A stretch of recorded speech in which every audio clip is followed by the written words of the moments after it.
Guess what? There are 3 African countries that are being shaped right now in real time to become global powerhouses. Think post-World War II. Think back to the era when our grandparents were able to buy houses affordably, start businesses, get startup capital. They were able to build legacies for themselves. This is something that does not exist as much in the West, in countries like the United States, Germany, obviously, the UK. Okay, listen. Africa is the next frontier. But these countries that I'm about to discuss with you are actually the ones leading the frontier quietly. You want to listen to this video until the end so that you can understand how you can leverage these economies while you are still in America. Listen, Ghana, Mauritius, and Rwanda are the countries that are now being groomed to become new world superpowers. And it's happening right under our noses. Just look at Ghana and the Ghanaian CD, for example. In the past couple of months, Ghana CD has outperformed every other currency on earth, literally. They are going to start backing their currency with gold. And if you didn't know, that whole area used to be the Gold Coast anyway. So this isn't anything like brand new, but we are coming up on the African Renaissance. These countries, Ghana, Rwanda, and Mauritius, are going to become the new Dubais of Africa, the new Singapores. And you want to add in the fact that Dubai is in the middle of a desert. Singapore, they don't have a whole lot of resources. But when you combine talent, finances, entrepreneurship, and resources, you come up with a conglomerate, the most dominant and powerful continent on the face of the earth. And these 3 countries are leading the way. Listen, let's not play games here, because these countries are leading the way, and it's not by accident. Ghana actually received 2.3 million in funding from the International Monetary Fund, okay? Actually, scratch that. 2.3 billion.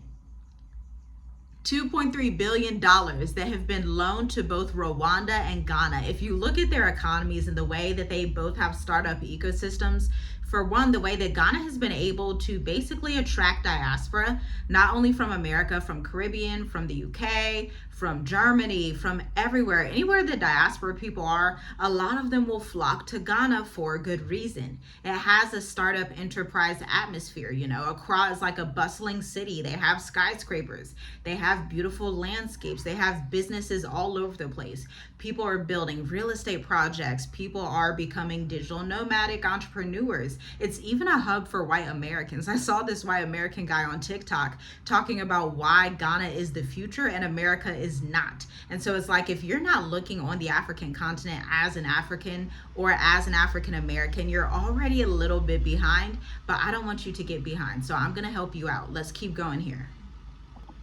Did you know the World Economic Forum actually calls Rwanda the Singapore of Africa right now? This is not something that we should sleep on. Now, the AfCFTA secretary is actually housed in Ghana, in Accra, Ghana, and that is the African Free Trade Agreement. If you're not familiar with the African Free Trade Agreement, this is basically an agreement with all the countries in Africa that eventually they will do business with each other, cross borders. So it's helping you get the goods and services from furniture to corn to maize to everything else. You are getting all of these commodities with the Free Trade Agreement. For example, if you were in Tanzania and you wanted to trade with somebody in Zambia, by the African Free Trade Agreement, it states that you should be able to trade with them without all of these visa restrictions and all of these like diplomatic bureaucracy issues. Now you can see how this would exponentially help the African continent, because what's blocking it right now is the inability to have free trade the way that the European Union does. Ghana is also the #1 mobile money user per capita, which is a fact that I did not know about, but I'm so pleased to share it with you. Now let's continue here, because this isn't just diplomacy. What this is really about is the new West African gatekeeper. And if the dollar continues to collapse, Ghana easily becomes the reserve digital hub for regional trade. Yes, you heard that right. In the event that the dollar continues to collapse, especially as we talk about the Israel-Iran conflict, this is going to produce some instability in the US dollar, along with the job market, the economy in the West right now, all of these different indicators, as well as the fact that America just doesn't have a lot of gold, right?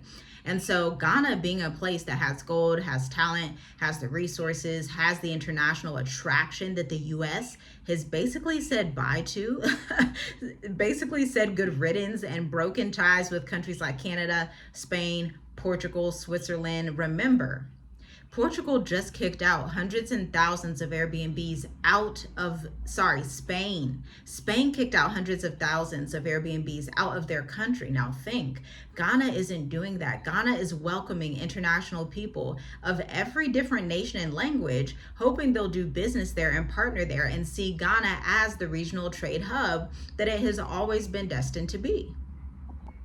Now, let's move on to Mauritius, Africa, the little island nation that nobody really thinks of. Let me tell you something. It's the quiet ones that you really have to look out for, because those are the heavy movers. And this is why. Mauritius is being groomed super silently, and that's how they like it, okay? It's ranked #1 for business in Africa by the World Bank. Yes, #1. Hosts 2,500 shell companies, many of which are tied to France, India, and South Africa, all global powerhouses. And South Africa is a part of BRICS as well as India. Think about this, okay? And it offers 8 to 12% yields on government bonds during global economic turndowns. What season are we in? We are in World War III end times era, where global economies are shifting. That means that Mauritius is going to be positioned to be the next Dubai of Africa.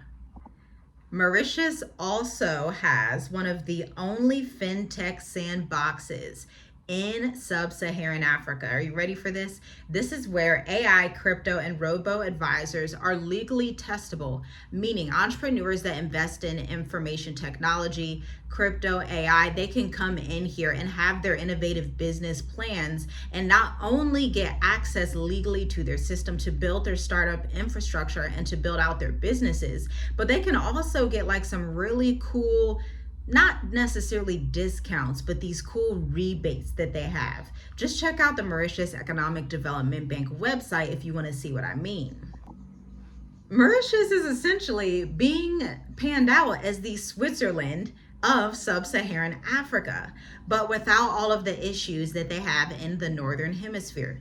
Again, remember, we're talking global Southern dominance, the rising nations, ancient civilizations that are going to arise again. And remember, the location of Mauritius, if you're unaware, Mauritius is somewhat off the coast of Madagascar, very much south, almost in equal proximity with South Africa. When we look at the lines, like South Africa's here, Mauritius is like way over here.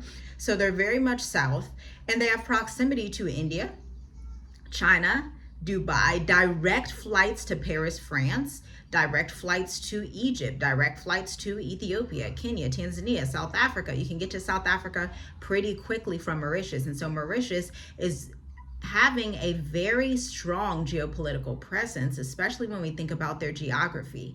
They also have no army, y'all. And you may say, oh man, if they have no army, that's so bad. And you gotta have an army. But listen, this actually means that Mauritius is not a target in World War III. And so instead, while everybody's fighting, Mauritius is going to be able to build and become the new Switzerland, safe haven of sub-Saharan Africa. Now let's talk about Rwanda. I want you to walk with me on this one because Rwanda is phenomenal. Let's talk about it. Rwanda is actually the most obvious and the most dangerous. I mean, take a nation that has been able to do a complete 360 from having this genocide that the world watched in 1991 to now being a safe haven for entrepreneurs, and it has this beautiful nature. They have low corruption. Like, Rwanda is almost like a dreamland. Now, Rwanda is host of the World Economic Forum in Africa and the Smart Africa Initiative. It is also leading the way with global tech summits. Kigali specifically has traffic control and is seen as like a real-time smart city type of place in Africa, okay? And I actually didn't realize this, but Rwanda partnered with Carnegie Mellon University to work on tech AI labs. As you can see, while wars and rumors and wars are happening, the African continent is building, okay? We are building out here. And Ghana, Mauritius, and Rwanda are the quiet leaders. They may not always be on the forefronts in the news, but trust and believe, these three countries are going to have that silent power, that silent domination. And by the way, maybe I'll do this in another video, but I'm gonna let you in on a little bonus. Mauritius, Ghana, and Rwanda are in the top 10 countries with the highest gold reserves in 2025. Yes. The top 10 countries, Mauritius, Rwanda, and Ghana, are in that list for the highest gold reserves. Now, it's funny, it makes sense for Ghana being the Gold Coast, being near all of that gold, but Rwanda and Mauritius are very small countries, but somehow they have managed their finances properly and hold their gold reserves so that they will be good in times of war, times of famine, times of drought. These countries are ready to host you as an entrepreneur. They are ready to help you scale and build as you help them scale and build their economies. And these guys, they're going to be the neutral Switzerlands of Africa, so the African continent can come out on top. Unlike World War II, where they had the post-colonialism and all these things that were going on, this time the African continent is going to rise, and I am so excited to be a part of it. And if you also want to be a part of the story that the African continent is creating through these three economies, check out the link in the description, because we are hosting the State of the Diaspora. It happens July 13th at 2 p.m. Eastern, okay? And it is a group container setting where you are going to work with other expat entrepreneurs. The ticket is $100, and once the seats are filled, that is it. There are 6 seats still available, but capacity is 8 people. So you want to go ahead, check the link in the description, and get your ticket. We cannot wait to see you on the other side of the new African Renaissance.